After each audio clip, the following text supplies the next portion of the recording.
Hi, this is Randy Wykoff, the Dean of the College of Public Health at East Tennessee State University, and I'm pleased to provide the COVID-19 pandemic update with data accurate through February 10th, 2022. This week, I'm going to ask the same question that I've asked the last few weeks, which is the Omicron surge coming to an end? And secondly, what are we learning about the long-term effects of COVID-19? In terms of whether the Omicron surge is coming to an end, I think the data are suggesting that now it is. If you look globally, the number of cases are clearly coming down, though I would point out that this is many times higher than at any other time during the pandemic. We're not unfortunately seeing a significant reduction in deaths, maybe leveling off a little bit. But the number of deaths worldwide is about a little over 5.7 million and about 10,500 deaths a day, which is the third highest number, at least in terms of peaks, since the peak that we in the North would call the winter and spring peak of this last 12 months. In terms of the United States, we're seeing a very significant decline in total daily cases, back down to a level that looks like it was in the winter of last year. We're seeing a reduction in hospitalizations and perhaps an early reduction in the number of deaths. In the US, we've had 935,000 deaths to date. That's about 2,200 deaths every day. That's about where we were during the initial spike that got everyone's attention back in March and April of 2020. If you look at where the cases are over the past few weeks, we've seen this evolution. It's just exploding cases everywhere. And then last week, it started to look like it was loosening up a little bit in the Northeast. And this week, you can see a nice clearing of cases in the Northeast, a little bit of the Southeast, a little bit of the central part of the country. But where it isn't clearing up yet is right here where we are in central Appalachia and our neighboring areas. In Tennessee, we are seeing a reduction in the number of cases, but not as steep a reduction or as deep a reduction as we've seen nationally. Hospitalizations are coming down, again, not as much as we're seeing nationally. And it's a little bit hard with deaths because they go up and down so much, but perhaps we're also seeing a reduction there. Tennessee is at over 23,000 deaths to date, running about 50 deaths a day. Here in central Appalachia in the Ballod Health Service area, we've seen a slight decrease in the number of hospitalized patients, but it's at higher than at any point, at least since as long as this pandemic has been going on. 84% of hospitalized patients are not fully vaccinated. 89% of those in the ICU are not fully vaccinated. 90% of those who are intubated are not fully vaccinated. Now, some of you may look at those numbers and see that they look a little lower than they were before. And so I went back to December of last year, which was the first time Ballod was reporting the percent of folks that were unvaccinated. And you can see for all patients here shown in red, the percent that are unvaccinated has dropped a little bit. We see the same pattern with those that are in the ICU and those who are intubated. So how do we interpret this? How do we interpret that there are more people in the hospital, or a greater percent of people in the hospital who are vaccinated? Well, I think the most likely explanation is waning immunity over time. Less likely, but still possible, is the vaccine is less protective against the Omicron variant. And then also it may be that this wave is affecting a slightly different population. But in looking at all of this, I go back to what I showed you last week, which is the weekly average of deaths per 100,000 reported by the CDC.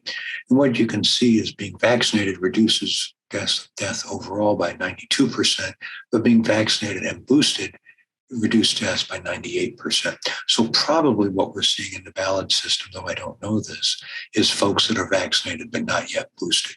So again, the data here are overwhelming that the best protection that you have against serious illness and death with COVID-19 is to be vaccinated and boosted. So what are we learning about the long-term effects of COVID-19? People talk a lot about long-haul COVID, long COVID, and so on. And there are a lot of reports coming out right now. It's hard to keep track of them all. The reports on what are the long-term implications on the lung?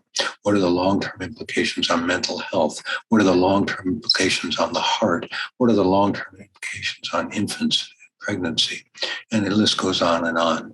I can't possibly update all of them right now, but there was a review that just came out in the JAMA that basically said that the sequelae are relatively infrequent. That's good news. And there's another piece of good news for many people, and that is that most of the serious long-term symptoms seem to be related to the seriousness of the acute disease.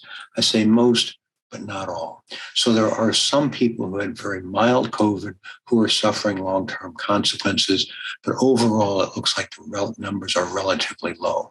However, if you had COVID, or you think you've had COVID, and you're having some unusual symptoms, please talk to your healthcare advisor. There may be something that needs to be done. Again, chances are it's not anything COVID related, but as always with any medical question, it's worth asking your healthcare provider. Now, we talk a lot about the long-term effects of COVID on individual health, but we're not paying as much attention as we should to the other long-term effects of COVID on families, friends, and communities. Think of the impact of over 900,000 grandparents, husbands, wives, sons, daughters, neighbors, losing people that we love. That has a long-term implication on folks. And then even if you haven't lost anyone, you have worry, fear, stress of getting sick, losing income, losing loved ones. This has been a very stressful time. And we've seen loss of workforce productivity from illness and death, from childcare issues, and from the so-called Great Resignation. 4 million people quit their jobs in 2011. We've seen delays in educational progress for kids. We've seen impact on the economy from supply chain or lost wages. We've seen horrible exacerbation of pre-existing political divisions. Somehow COVID has become a litmus test for politics, which I find both deeply disturbing and completely illogical. But nonetheless, it has happened. And as part of that, people have lost confidence in science and public health. All of these things are part of the long-term effects of COVID-19. And the truth is, we may not truly understand the impact of any of these on individual health for years. Think about it. Even for individuals, at most, we're 2 years out. Right? You take something like shingles, which can occur decades after the initial infection. So again, there's a lot to learn. The good news is that it looks like most people who had COVID do not have long-term symptoms, but some do. And if you think you might, talk to your healthcare provider. So is the surge coming to an end? Probably. Does that mean we're not going to see another surge? I have no idea. And what are we learning about the long-term effects? We're learning a bit about the medical side. I think we need to pay more attention on what it has done to our society and how we can rebuild a functioning, structural, productive, loving society. Great deal more information about COVID-19 on the College of Public Health website. If you are sharing this video with anyone, please let us know. We'd be happy to share it with them. Thanks, as always, to Derry Young for editing, producing, and posting this video. And if you have any questions about what I've said this week or about the pandemic in general, please let me know.